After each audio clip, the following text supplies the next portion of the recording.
Oh my God, je suis dans un problème. À cause de ma robe de mariée, je suis en route pour un divorce. De quoi est-ce qu'il s'agit? Il faut que tu listen to this story jusqu'à la fin.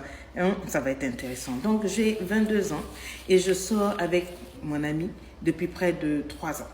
Il a 3 ans de plus que moi, il a 25 ans et nous sommes très, très, très amoureux.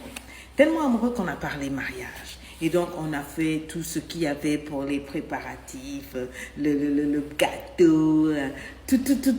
En tout cas, on a dépensé et tout. En tout cas, on s'était vraiment bien préparé. Mais il y a un hic. Et c'est là que le bas blesse. Listen to the story. Elle me dit, coach, depuis que je suis petite, j'ai toujours rêvé de porter une robe de princesse. Une superbe robe de mariée. C'est mon rêve. Je veux me voir comme une princesse. On se marie une seule fois dans la vie. Et sincèrement, dit le mariage, je me dis que c'est pour moi, c'est pour nous les femmes. Et donc, j'ai depuis mon enfance un rêve de robe. Je suis allée, j'ai trouvé ma robe. Elle est magnifique, mais elle coûte quand même un peu cher, dans les 2000, 3000 euros.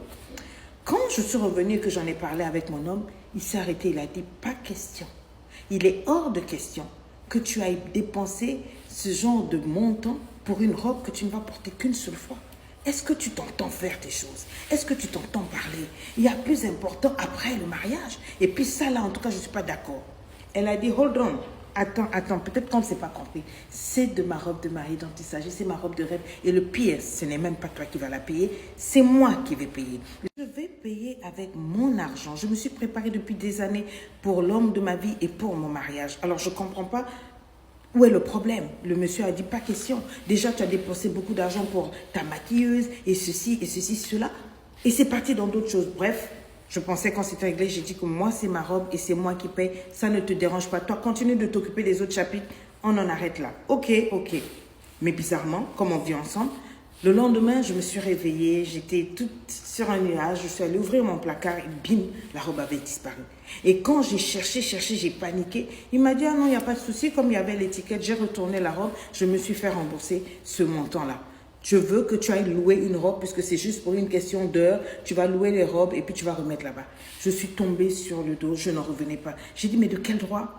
Un, c'est pas ton argent. Deux, c'est pas ta robe. De quel droit tu peux te permettre? Le monsieur a dit, en tout cas, tu peux monter, tu peux descendre. On va se chamailler, tu fais ce que tu veux, mais cette robe-là, tu ne la porteras pas. C'est pas qu'elle est belle, elle est magnifique et tout, mais elle est excessivement chère. Et je refuse que pour notre mariage, tu dépenses une somme aussi faramineuse pour te faire voir ou pour faire ceci. Elle dit, mais non, mais tu es sérieux là? Le gars, il dit, non seulement je suis sérieux, mais c'est de ça qu'il s'agit. Et le monsieur s'est soulevé, il est parti impliquer sa mère à l'intérieur. Sa mère m'a appelé pour me traiter de tous les noms d'oiseaux. Elle dit, à peine le mariage n'est même pas commencé, que tu commences à faire des problèmes avec l'aspect financier.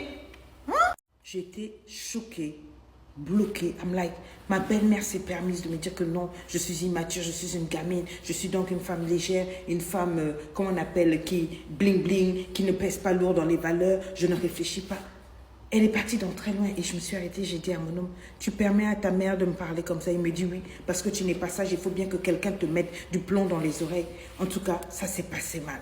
Je suis allée dormir chez moi. J'ai dit, je ne vais pas aller très loin. Le lendemain, je me suis levée, j'ai dit à mon homme, remets-moi cet argent, je vais prendre ma robe. Vous savez ce qu'il m'a dit? Il m'a dit, je te remettrai cet argent parce que cet argent est en ma possession qu'une fois qu'on sera tombé d'accord pour une solution à l'amiable, une solution qui fait plaisir à tout le monde.